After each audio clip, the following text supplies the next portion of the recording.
I'm far from a master at the handstand, but I can hold one with decent form for over 30 seconds without a problem. It took me a while to get to this point, but I learned some valuable tips along the way, some of which I haven't really heard elsewhere.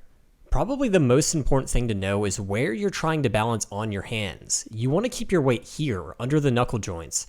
This allows you to push with both your palms and your fingers to restabilize.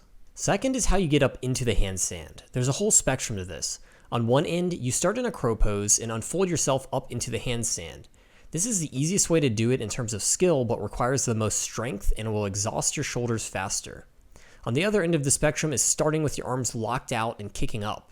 This requires far better balance, but almost zero strength.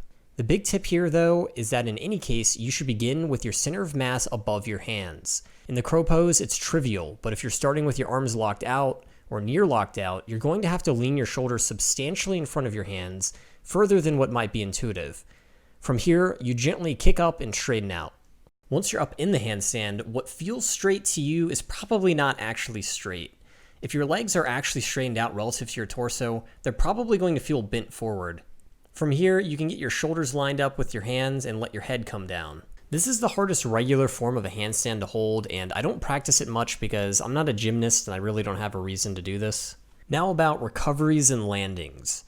First of all, you should feel comfortable spinning out if you start to fall posteriorly. It's really easy. Just pick a side and let that arm bend while the other stays firm. Simultaneously pull with the hand on the bending side and push with the other hand, causing you to spin.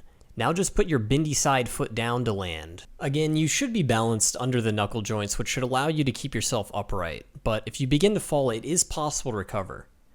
If you begin to fall anteriorly, simply pull your shoulders forward to get your center of mass back above your hands.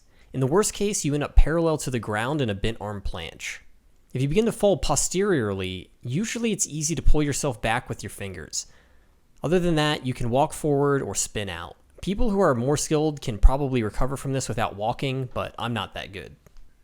I hope those tips helped. Just practice, and good luck.